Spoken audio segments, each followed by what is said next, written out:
We are live in Facebook, live in YouTube. You are watching the behind the scenes. This week we're recording with Ryan at Lane's Barbecue. Ryan, Good can you hear me? morning. Yeah, how are you doing? Man, doing good, doing good. Running a couple minutes behind this morning, but all in all, can't complain. Fantastic. It's not So raining, which is a good thing. So, that's a great. yeah, Um, it's a little chilly here, but not crazy. yeah, So I'm gonna hit my intro and man, we'll get right into it. sounds great. What's up, guys? Wes the People's Pitmaster back again for another episode of the Smoke Ring Syndicate. It's my weekly barbecue podcast that drops every Wednesday at 5:30 a.m. Eastern Standard Time. Last week we were down in Australia. This week we're headed back to the States and we're in Georgia, sitting with Lay's Barbecue.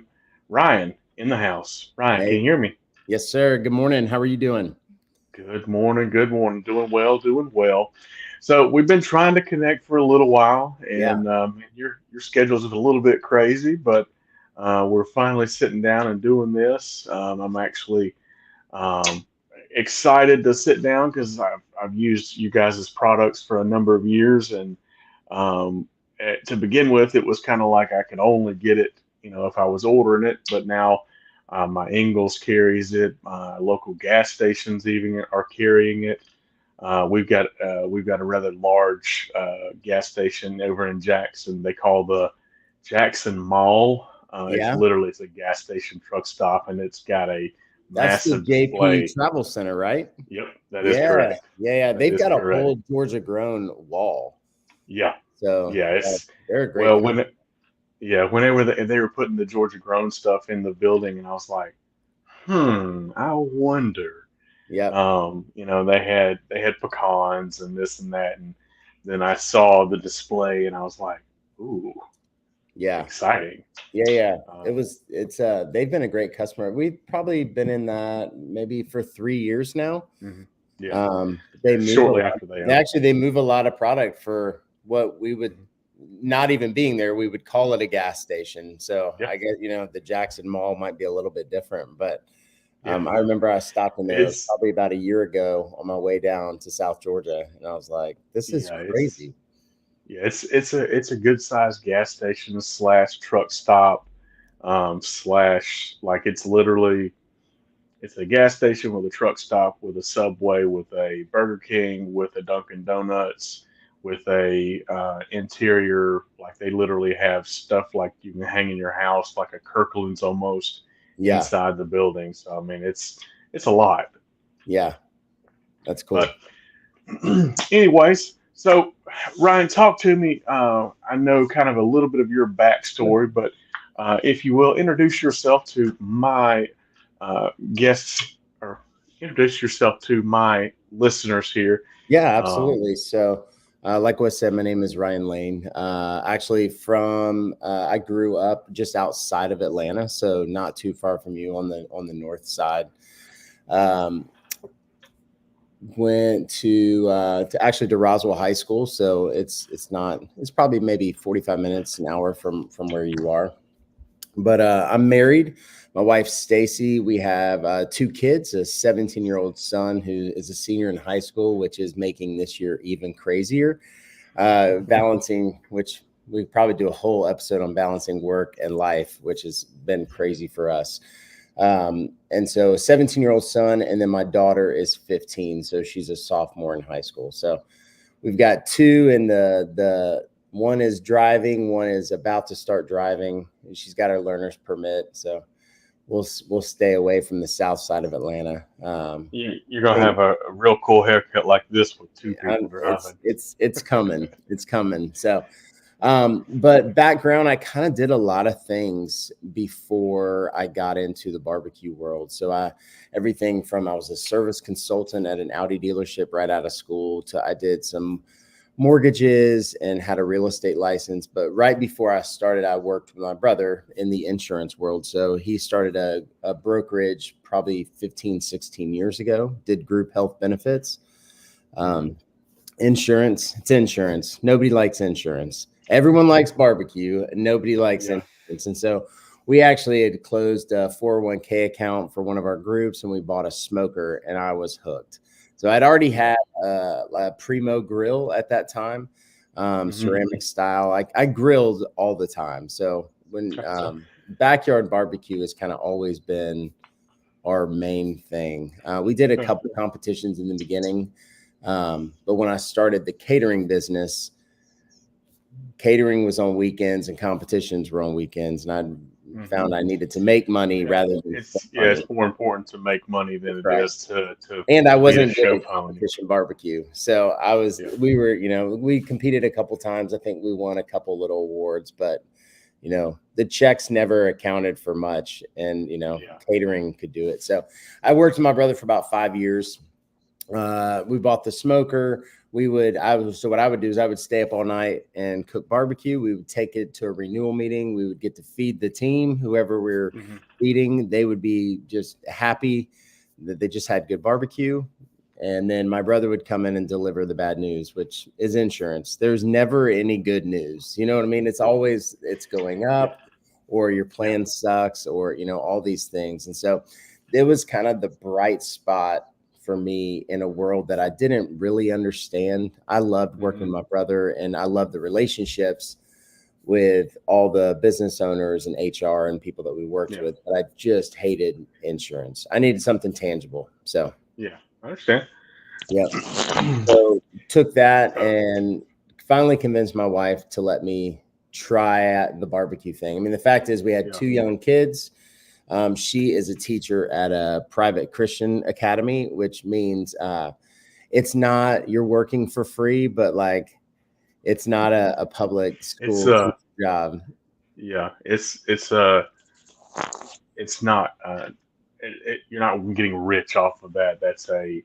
That's You're more of a not passion volunteering your project. time, but it's pretty close. And so, like, Yeah. the ministry has to be close to your heart, to go Yeah. in and do that. And For she's a sure. fantastic. She teaches middle school math, which is, I think, just anytime you're working with middle schoolers, is you have to have a gift. So to do that. Yeah. So For sure. Um, but anyway, so broke off and convinced her that I could start doing this. And so it was probably a Saturday in October of 2013. So it was 11, Hmm. 10 and a half years ago. Yeah. And started setting up on the side of the road at a produce stand in Loganville, Georgia, not too far from you guys. And it just kind of took off from there. It was crazy. For Yeah. the next 3 months, So we were out there every weekend. What's that? yeah. So you were like essentially just a roadside, like just almost like a pop up deal. It was a total Um, pop-up deal. Yep. okay. Yeah. So And they then had their produce stand. We would show up on Saturday. We would sell for 3 hours or however long it took us to sell out. And then hmm. we would leave, and Yeah. then that grew. So that grew the catering side of the business. And then we Hmm. did that. And then that's when we stopped doing the roadside stand. So Yeah. it turned into just catering. And then in May of 2015 is when we launched the seasonings. And that's really Okay. so it was pretty much just me leading up to that. And then once the seasonings started, then we started building the team. Yeah. So you started uh, you started doing barbecue as a roadside stand, just kind of an escapism Yeah, for the insurance that's world, right.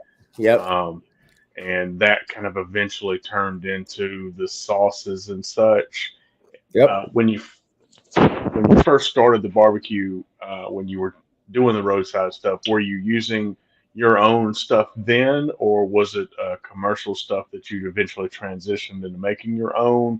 How did you get started making rubs and sauces? That's a great question. So I've always kind of made my own seasonings. Now, listen, I'm a fan of barbecue. So, like, if you go in my pantry now, Meat Church is in there, Heath Rouse is in there. Like, I love like all that craft barbecue, everything that's going on, but I've always made my own. So, in fact, when we launched the first four seasonings, the signature rub is what we were using on all of our chicken. Like it was already what we were using.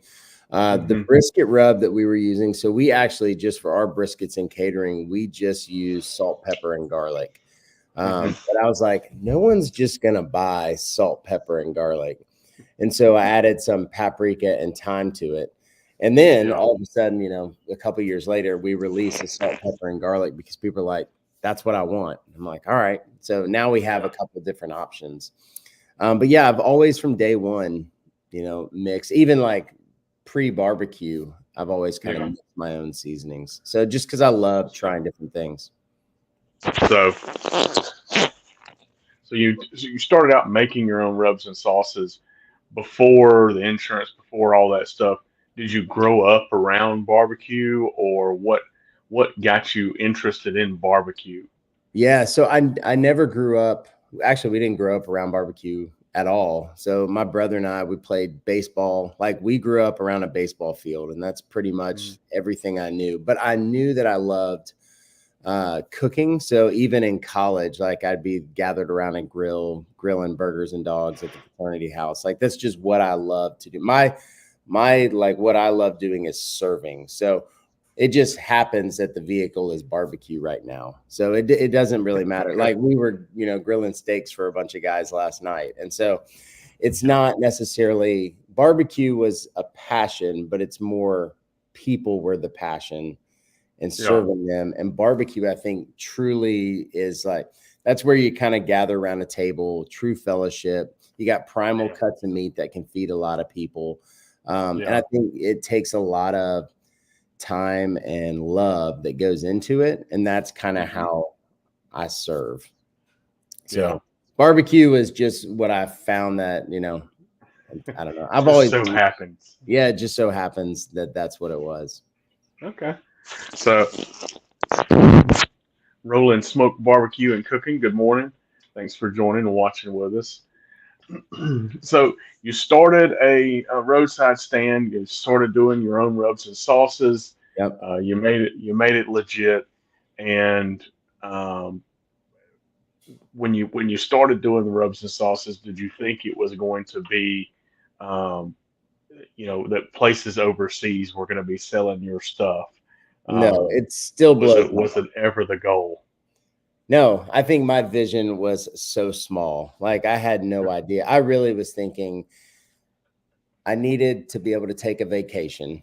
Like Hmm. that's the problem with catering is the moment you stop catering, you're now not making money. And if you go on a trip, Hmm. you're just spending money and not making it. And I knew like we needed to build up the business. And so there was going to have to be something else that we did. And so really I was just looking for another option.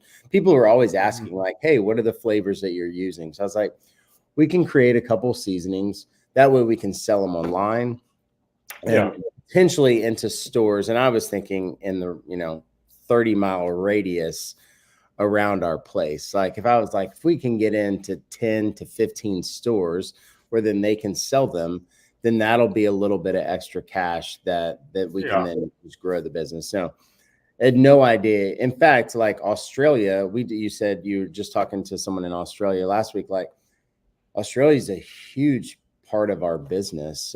Yeah. And we do that over there. And that just came through in like a DM and Instagram. So a Yeah. guy named Brett Stokes had reached out. Yeah. It's that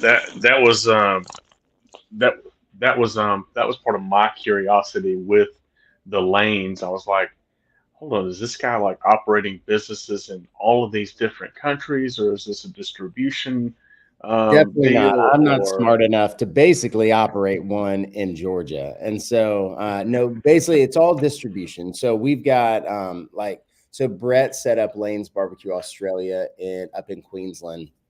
And Mhm. so basically what happens is we sell him the product and then they're essentially a distributor and then they sell it to all the stores and online around. The same way in Beautiful. like Canada, we use Dixon Barbecue up there. So out of Toronto. And so we sell them basically anyone who wants to buy it in Canada has got to go through Dixon to get it. And that way it's easy for us to try to international Ship shipping. it to one place. That's right. International shipping is a mess. It's really expensive just to try to ship, a couple seasonings. And so if we can load everything up on a pallet or in Australia, like we send them containers at a time, which is why now they're actually going to start manufacturing themselves. So I have a terrible earbud.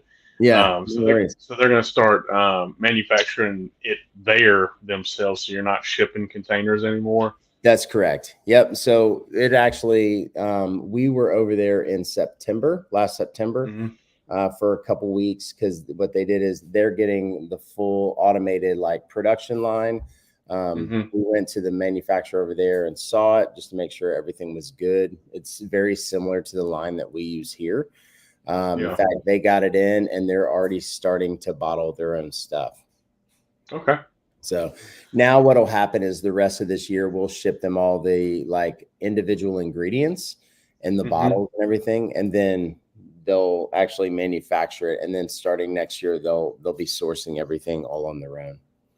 Wow. Yeah. So how do you? I mean, you're just a just a Georgia boy, and now you're making sauces internationally, and now you're Yeah. going to be relying on them to continue your name. How do you QC something like that?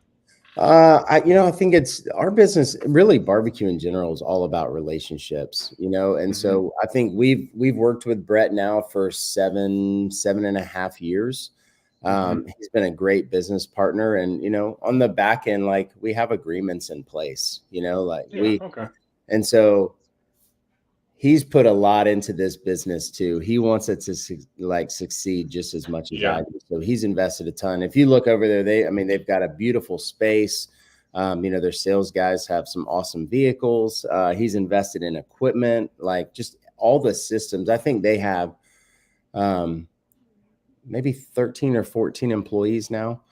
And Hmm. so he's built an amazing thing. And so I don't know, they've never done anything that we're over here questioning what they're doing. Hmm. And so it just felt Yeah. like it was time. And from a cash flow standpoint, that's the problem with business is you can be operating a very successful business that's growing and you're trying to scale it. But if you run out of cash, you're done. And so Yeah. For sure. trying to ship really large orders over there. And so the problem is there's 30 to 45 days from the time it leaves our place to the time it arrives there. Well, I So if can't do anything, anything with it and he can't sell it. And so, we have a cash flow issue for both of us. And so yeah. I think this will be a lot better if he can actually manage all the production on his own. Yeah. Well, it's. I mean, and I would almost think that once he starts sourcing his own products there, local. I mean, you're probably going to have a better quality because it's a less days in between, huh? Yeah. Absolutely. And the other thing is, then he can truly say it's made in Australia. There aren't a Yeah. ton of products, especially in the Yeah. barbecue world, that are made in Australia. And so right now Correct. they're selling a product that's made in the US, but they're distributing it in Australia. Hmm. And I think just same way, like I feel so much pride like selling in Georgia, saying it's a Georgia grown product. Like he's Yeah. going to be able to say that too. And I think it will continue just to scale his business. And there's flavor profiles that Australians love Yeah. that we don't eat a lot of. And so I think he's always counting on us to create something that we can put in our line that might work for their palates. But the truth Yeah. is, I don't understand their palates. And Yeah. so, just like they don't understand like everything that we like to eat. Yeah. Well, that's one of the things I wondered. I was like, I mean, like, yes, they like barbecue, but they like different flavor profiles than we do, and with them going off and bottling on their own, is that going to lead to new products? And do you see any of those new products that you might try to send to Georgia or back to the states that may take off here too? Yeah, the way we see it is great flavors are great flavors. So hopefully they put their creative juices, to work and they can create some amazing things. And yeah, absolutely. If there's something over there that's killing it, Hmm. like we're gonna be curious, And Yeah. so like Oh yeah. that's the weird part is they speak the same language. You know what I mean? Like we Hmm. all speak English. There's different Yeah. slangs and stuff like that, but they love brisket and all those regular cuts of meat. But then there's some other things that we don't eat a ton of. When I was over there, we grilled up some kangaroo, and I Hmm. was like, man, this is actually pretty good. And I was like, do you guys eat this a lot? They're like, heck no. No, we eat steak and chicken and but you think just because it's in another place that, Yeah. they they're just eating everything totally different, but it's not really true.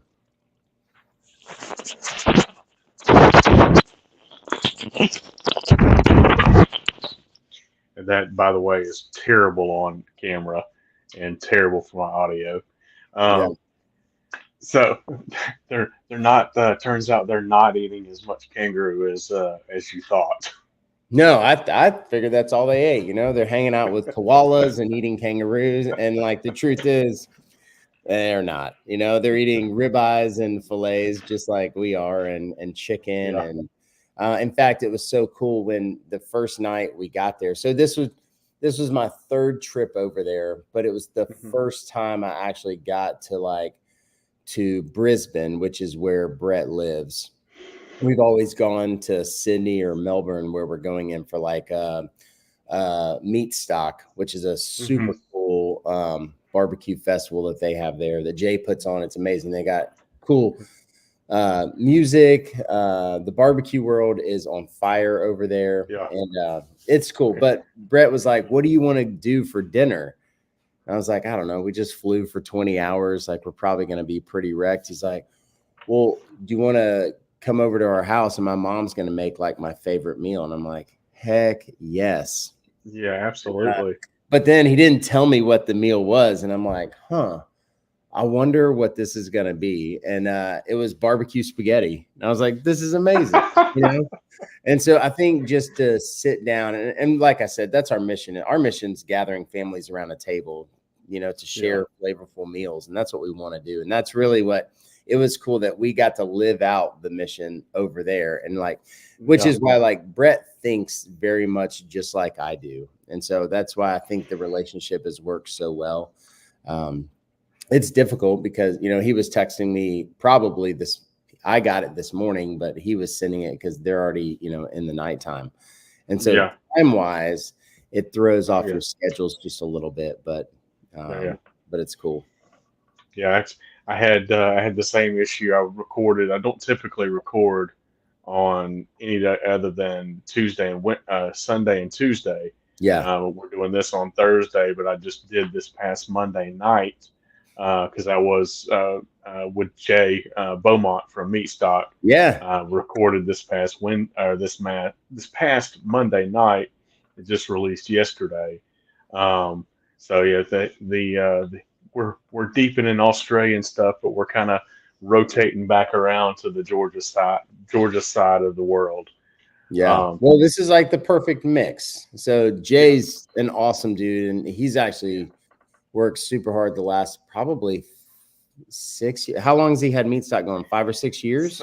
well, I think COVID he's kind of yeah, put a dent in it, but it did. He's been about 6 7 years, but he really okay. started doing the barbecue festivals like as soon as he got back from America, 2013 ish, Yeah. and then it kind of like transitioned to the meat stock, um, uh, which I told him, I don't know how you're the first person to come up with meat stock. That's such a genius name. I know. My first visit over there was probably in 2000 and it was probably 2018. I went in 18 and 19 and then in 20 COVID hit. And so like we didn't go. But it was 18. It was meat stock in Melbourne. And that was Hmm. the first time I actually got to meet Eric Gephardt. So he was with Hmm. Kamado Joe and he was over there Yeah, cooking. And one of the teams that we sponsored actually ended up winning the whole thing. And so it was so surreal, like to be up on stage, like yeah, in place I never thought I would be. I've always like wanted to go travel to Australia and New Zealand. And it's such just a beautiful part of the world. yeah, But for sure. I never envisioned it being like on a stage at a barbecue competition, Yeah, with them winning. So it was yeah. really cool. So, if you could go and talk to yourself, you know, before 2013 and tell yourself, hey, you're fixing to go into this business, what would be some advice that you would give your former self uh, if you were looking to get into the Yeah, rubs and seasonings I and would say sauces line? I would say dream bigger. Like I think I always operated out of, hey, this is what we need to make for our family, like Hmm. to, survive this month. Um, but it would be like if you're starting, like the sky's the limit. Like, I mean, yes, there are restraints. You need cash, you Hmm. need like you need things within the business. But I think it's just dreaming bigger. In fact, that's what I'm out of town right now, and that's what we're doing yesterday and today is like, what do the next 5 years look like? And then like, Hmm. let's pump that up, like times 10. Yeah, Because the problem is, I think small vision typically is what gets people in trouble, because I think if you have a great product, or our product, I feel is the best, but like yeah, at the end of the day, we're just mixing salt and sugar together, with some other things. Like that is ultimately what we're selling, which is yeah, why that's not what we're selling. Like we yeah, want to sell fellowship, and that's it. yeah, And so like my goal is to have lanes on every table, especially in the US. Now that Brett can fully focus on Australia and do his thing, like how do we focus on this US market? yeah. And that's, but when I first started, it was like 10 to 20 stores. Now we're talking like, Hmm. how do we get it into every store? I want Yeah, people like all over using, and it's not just that. I think it empowers people to learn how to cook. And that's yeah, what I think the flavors do. Is that's why we focus so much on recipe, which why we couldn't do it. We do recipe videos on Tuesdays, which is why I couldn't, it's been hard to kind of link up our schedules, but yeah, that's one of those things that like, that's a like a hard stop. Like we have to do this. If we don't yeah, produce more content, then you just get so far behind. But I think it's because we truly believe like if we can put out recipes that help people learn how to cook, yeah, before COVID, this is why like during COVID, like our business went, I mean, it was a hockey stick, because I think yeah. everyone was so used to eating out that now Hmm. they're stuck at home. They're all buying grills and no one knows how to cook. Like they Yeah, they don't know how to cook food for their family. And yeah, so that's when we like sat down and we're like, all right, we're going to really focus on how to bring, like, I want you to be the hero of your backyard. That's kind yeah. of like what our plan is. And so how do we do that? And that's a lot of like just recipe development, and then showing Hmm. people how to cook. So, but Yeah, that's kind of a long answer to your question. But I would say yeah, ultimately dream bigger. yeah. So when you started with four seasonings, right? Mhm.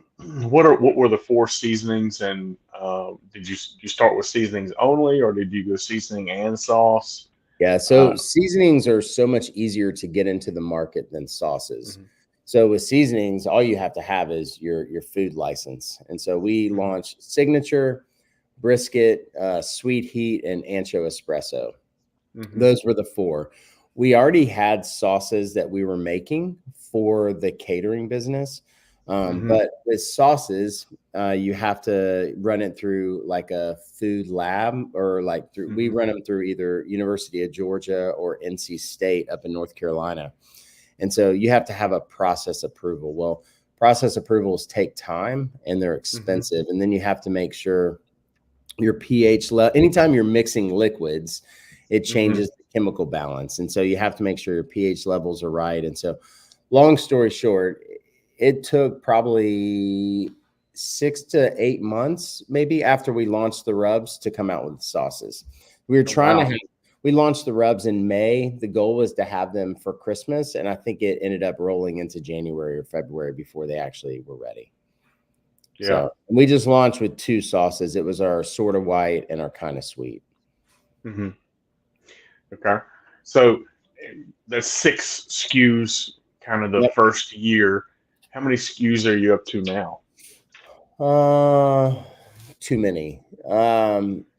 It's probably we've got 8 different sauces and probably 20 different seasonings. We've scaled a couple back. Okay. The problem is we have so many more that we've developed, Hmm. but I don't know, it's hard to like once you have so many of them. I'm like, we really only focus on 8 to 10 of them, and so Yeah. it's like, how do you either scale back? That's where I think Meat Church has done an amazing job.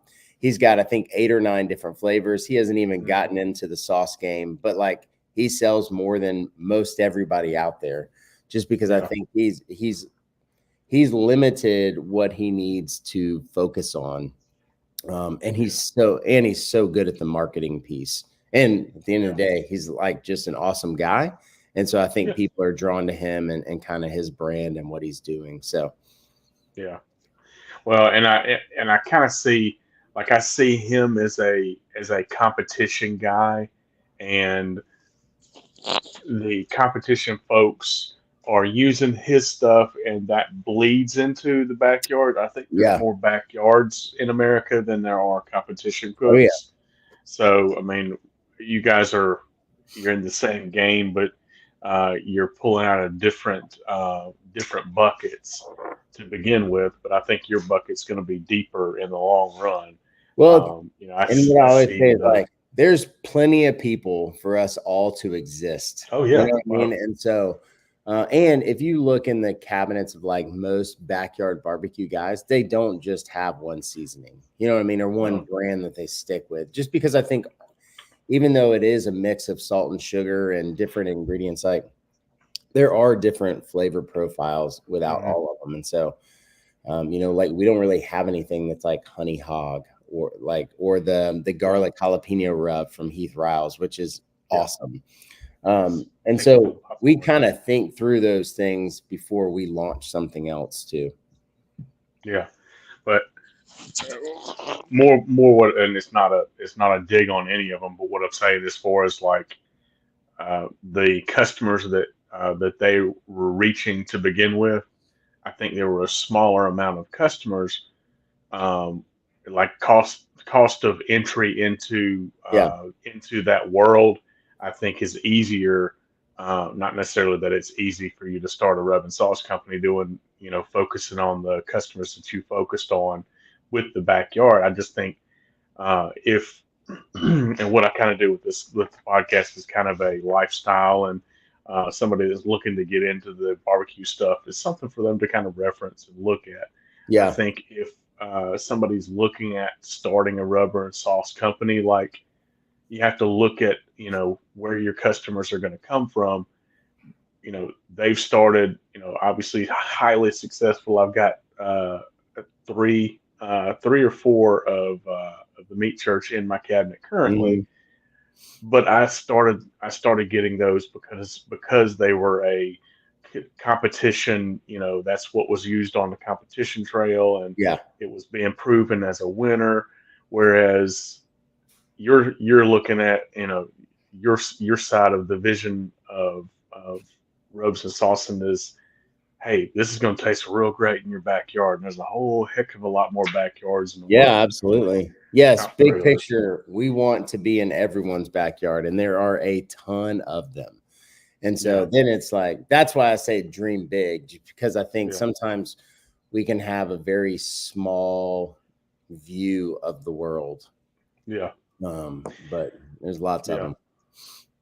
Well, and that's I talked to um, the first episode of 24. I sat down with Junior Urias, Yeah. and he and I got to talking, and he's like, at one point, he's like, I wonder now if I would have focused on my rubs more, looked at them more as a business than Mhm. just making them for my competition, and Yeah. using them in my caterings, because that's what he started. He started catering, he started making his own rubs, and he started competing to kind of get his name out there, and then he was sending, like, I've literally got several friends of mine that back in the day got Ziploc baggies Oh, yeah. of rub for grub, and he's like, I really, if I would have thought about focusing on that, I don't know that I would have built a restaurant.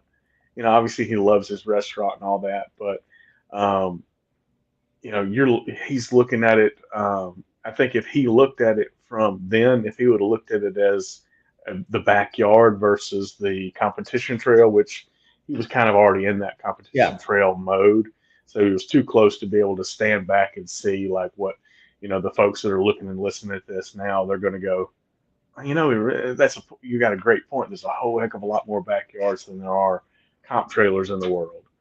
Um, so it's just interesting. It's interesting to hear all these different rubs and seasoning guys, and you're the way you look at it with the backyard is just it's.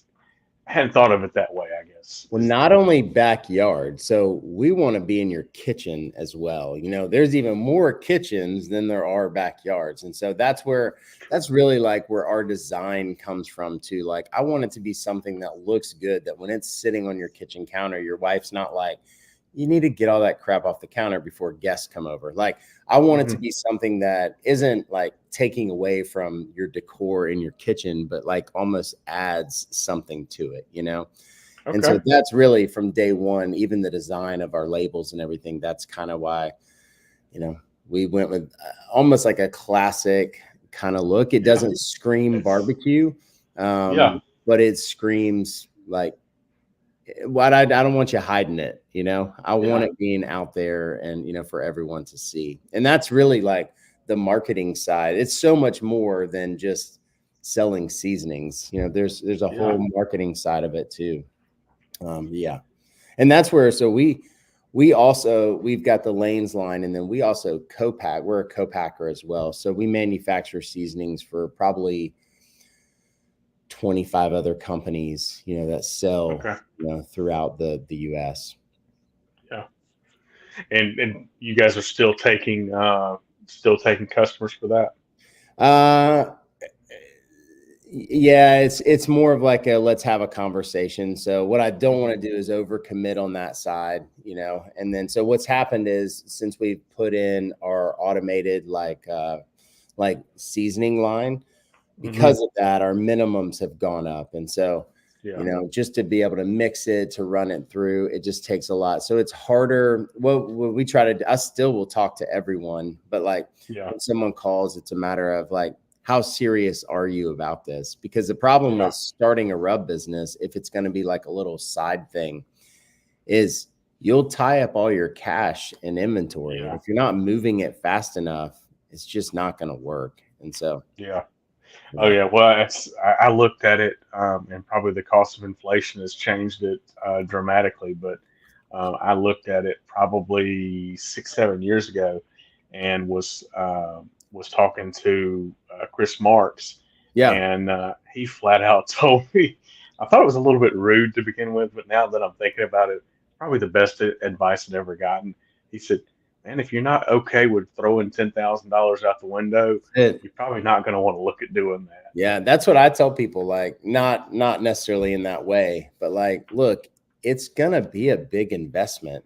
And the Yeah, problem is if it's something you're just doing on the side, if it's like just a fun side project, yeah, well, now all that money that was in your savings account is tied up in, physical inventory. And if you don't have time to get out and really move it, the yeah, problem now is 7, 8 years ago, the market was primed for it. Like social media was a little bit different in the way that hmm influencers worked and the way that we never had to advertise. Like yeah, our customers did it for us. Like they would receive yeah, something, they would this is I think still what blows my mind about like the social media thing. It's amazing that someone would take their hard-earned money, go hmm buy a seasoning, come home, cook something for their family, and then before everyone eats, they're taking pictures. You know what I mean? And yeah, I'm like, that's still, it's amazing what we do. And I'm so thankful that we do it. But yeah, like the way that influencers work, then it wasn't really a paid thing. It was like people posted it because they liked it. hmm Where now if you're starting out, you really got to put more into marketing just to like build the name brand out there. yeah, It takes a lot longer. And to move $10,000 in seasoning, like you got to hustle.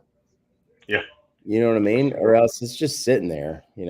Yeah, for sure.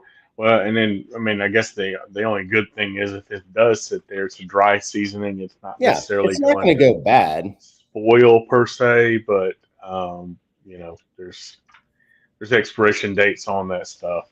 Yeah, well, I Um, know if it was just sitting in a corner, my wife would be like, "Hey, are you going to sell this stuff?" You know, and that's what when I started, I was like, "We can if we're manufacturing it for ourselves, then I can produce whatever I need to produce on a daily yeah, basis or a weekly basis to go out and sell it. You know, and everything we make is like it's fresh made. Like we're just trying yeah, to always keep up, and so." Um, yeah. that's the thing, the beauty of like the Academy stores are carrying it now. We're in a Mhm. few Bass Pro shops. They're actually starting to pick those up and add them to their stores. But man, you learn something new every day. Yeah, for sure. And this has been a hyper insightful episode. I've picked up little gems and little gold tips there. And I feel like I could sit and talk with you for 3 hours, I and probably we'll could. definitely have to. There's just so much to talk about, you know? Yeah. But yeah, Well, I yeah. appreciate We'll you. definitely. I mean, we'll definitely have to do it again for sure. Go ahead and hit everybody with your socials if you're not getting it in your store where you can find it online. Yeah, absolutely. So all the social platforms are Lane's BBQ. Hmm. If you're not getting it, so we have on our website at lanesbbq.com, there's a in-store directory. So you can see, you know, if there's a store close to you. If not, all the Academy stores have it.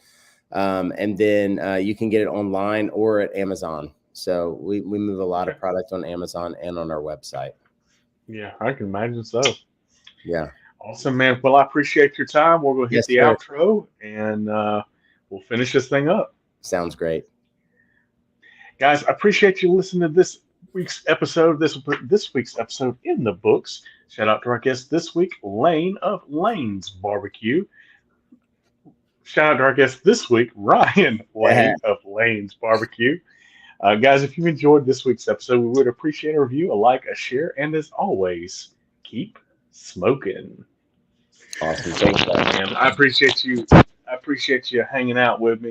Um, Absolutely. so how many this more of a may hit the cutting room floor, may not.